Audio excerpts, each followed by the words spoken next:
ስለ ልጆች የአጥንት ጤና አሳስቦት ያውቃል? ሰላም ውድ ላንሴት ፖድካስት ተከታታዮች እንደምን ቆያችሁ? ዶክተር ሊዲያ ነኝ ከላንሴት አጠቃላይ ሆስፒታል። በዚህኛው ፕሮግራማችን ስለ ሕክምና መረጃ ከእናንተ ወደ እናንተ የምናደርስበት ሲሆን በዛሬው ፕሮግራም ዶክተር ዳዊት አለማየሁ የህፃናት አጥንት ሕክምና ሰብ ስፔሻሊስት ሲሆኑ ስለ ህፃናት አጥንት ጤናና ስለ እግር መዛባት በሰፊው እንነጋገራለን። ተከታተሉ።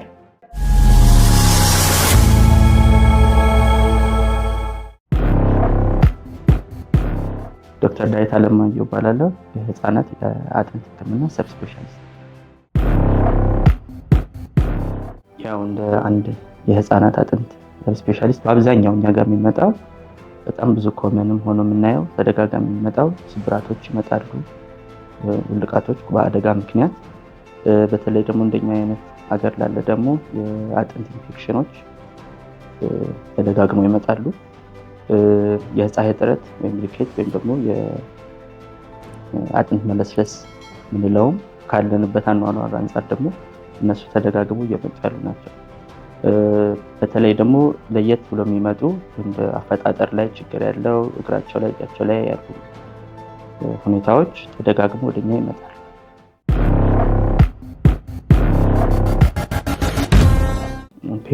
ስለዚህ ህፃናት መራመድ ከሚጀምሩበት ጊዜ አንስቶ እስከ 6-7 ዓመታቸው ያካሄዳቸው አረማመዳቸው በየጊዜው ይለያያል።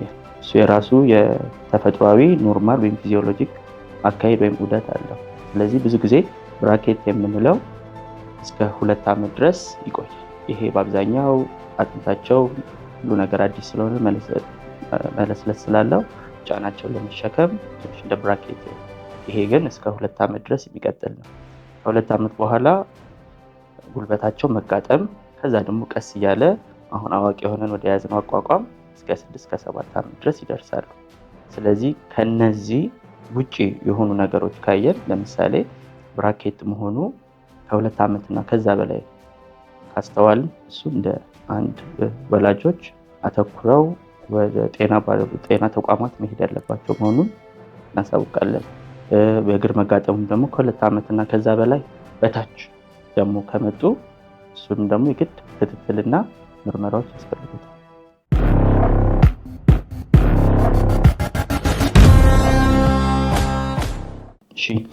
ያው በመጀመሪያ ሪኬትስ ምንድን ነው የሚለውን ማወቅ ይፈልጋል። ስለዚህ ሪኬትስ በተለምዶ የፀሐይ እጥረት የምንለው ደግሞ ወይም ኒውትሪሽናል ሪኬትስ የምንለው ነው። ስለዚህ በአብዛኛው ቫይታሚን ዲ ወደ ሰውነታችን ወደ አጥንታችን ጥንካሬ እድገት የሚጠቅመን በአብዛኛው ከ90% በላይ የሚሆነው ከፀሐይ ነው የምናገኘው።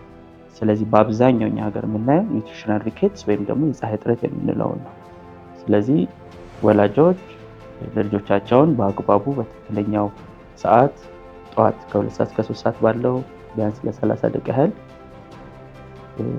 ፀሐይ ማሞቅ ያስፈልጋቸዋል። ቫዝሊን ምንም ሳይቀቡ ማለት ነው። ይህን ካላደረግን ግን የፀሐይ እጥረቱ ልጆቻችን ላይ ሊከሰት ልናይ እንችላል።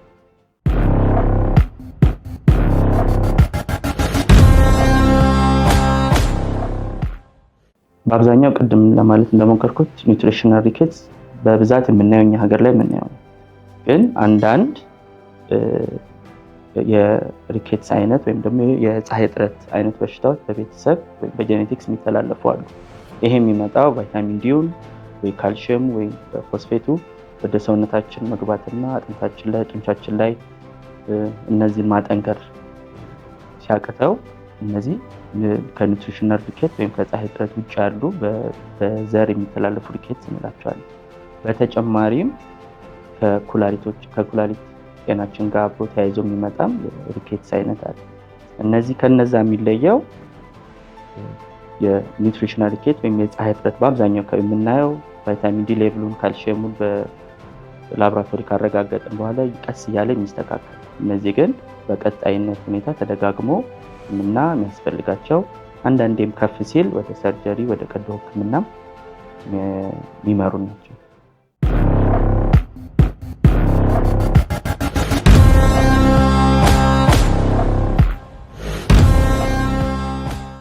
በአብዛኛው ቫይታሚን ዲ ሌቭላችንን ካልሽየም ሌቭሉን በላቦራቶሪ በመድኃኒት ካስተካከልን በኋላ የአጥንት ላይ ያለው ችግር በእድገት ውስጥ ቀስ እያለ እንዲስተካከል እንጠብቃለን። በአብዛኛው የምናየው እሱን ነው።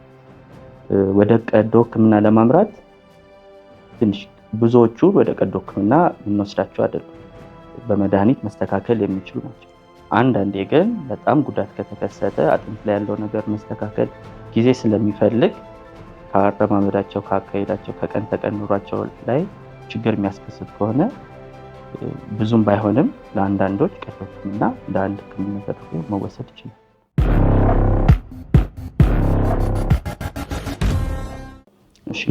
ክለብ ፉት ማለት ያው በተለምዶ ያው ትክክለኛ ስም ባይኖርም የእግራችን መቆልመም ማለት ነው። ብዙ ጊዜ በአብዛኛው ምክንያቱ ምን እንደሆነ ላናቅ እንችላለን። በሳይንሱም ኢዲዮፓቲክ የምንለው ምክንያቱን ላናቅ እንችላለን።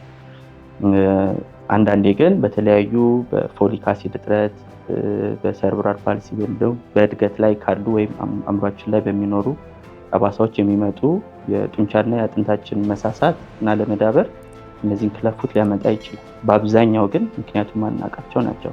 ስለዚህ እነዚህን ብዙ ጊዜ ወላጆች ልጆች እንደተወለዱ የሚያስተውሉትና በደንብ ማየት የምንችለው ነው።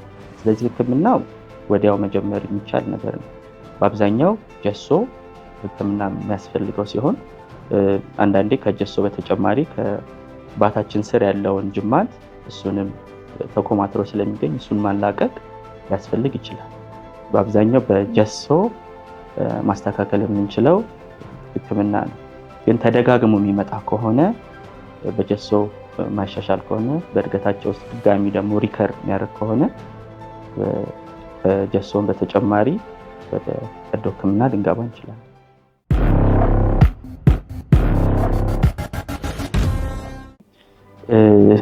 ዲዲኤች ወይም ደግሞ በተፈጥሮ የሚመጣው የዳሌ አጥንት ውልቃት የምንለው በአብዛኛው መጀመሪያ ምክንያቱም ማወቅ ይፈልጋል። ስለዚህ ብዙ ጊዜ ኦሊጎሃይድራሚኖስ ወይም የሽርት ውሃ ማነስ ሲኖር፣ ህፃናት በማህፀን ውስጥ ቦታ መጥበብ ሲኖር ውስጥ ቦታ ሳይበቃቸው ጊዜያቸውን በሚያሳልፉበት ጊዜ በማህፀን ውስጥ በእድገት ውስጥ እዛኔ ውልቃት ሊኖር ይችላል።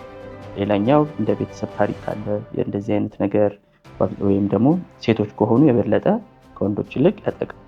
ስለዚህ ወላጆች ይሄንን ልክ እንደተወለዱ አካባቢ ለማስተዋል በመጀመሪያን የእግር እጥረት ወይም ደግሞ ያኛው የወለቀውን ታፋ እንቅስቃሴ ከዛኛው አንጻር ሲያወዳድሩት የማነስ ወይም ደግሞ የፈለጉትን ያህል ዳይፐር ሲያደርጉ አለመንቀሳቀስ ሊያስከስት ይችላል።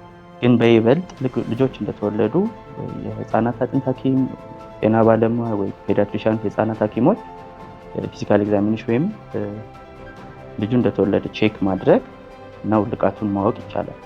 ቀደም እንዳልኩት ደግሞ ሽርት ውሃ ማነስ አለ፣ የቤተሰብ ታሪክ አለ፣ የሴት ልጆች ላይ እነዚህ ነገሮች እነዚህ ሁሉ ሪስክ ፋክተሮች ወይም ደግሞ መንስኤዎች ይኖራሉ ብለን ካሰብን አልትራሳውንድ በማየት የበለጠ ነገሩን ማስተዋልና ማወቅ ይቻላል።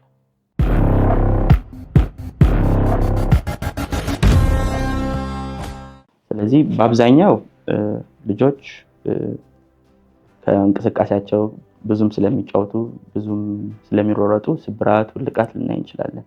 ስለዚህ እነዚህ ጉዳቶች ካወቀን በጀሶ ማከም፣ በቀዶ ሕክምና ማከም ያስፈልጋቸውን ደግሞ ወደዛ መሄድ ሊያስፈልግ ይችላል።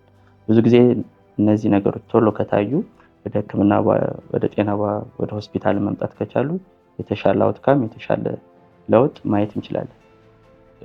እንደዚህ ኢንፌክሽን ወይም ደግሞ ከኢንፌክሽን ጋር ተያይዞ ውልቃትም ከመጣ ጊዜውን ተከትለን ቶሎ ብለን ወደ ሆስፒታል መምጣት ከቻለን የተሻለ ለውጥ ተጨማሪ ነገሮች ይዘው ሳይመጡ ማከም ይቻላል።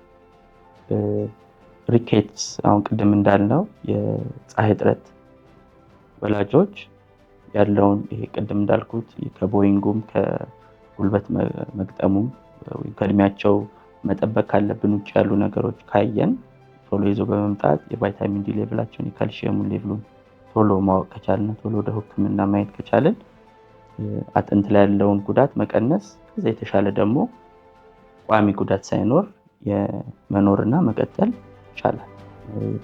በተፈጥሮ የሚኖሩ ውልቃቶች ሊኖሩ ይችላሉ።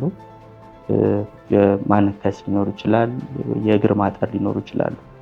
እነዚህም ተመሳሳይ ሁኔታ ቶሎ ወላጆች ካወቅን የተለያዩ ሕክምናዎች የተለያዩ ምርመራዎች በማድረግ ቶሎ የህፃናት ላይ ደስ የሚለው ነገር እና ጥሩ የሆነው ነገር ቶሎ ከታከሙ ቶሎ ከታዩ እስከ አዋቂ እድሜያቸው ድረስ የሚቆይ ጉዳት ሳይዙ ቶሎ በእድገታቸው ውስጥ የተስተካከለ መምጣት የሚችልና ጥሩ ለውጥ ማየት የምንችልባቸውን ነገሮች ይበልጥ ማየት እንችላለን።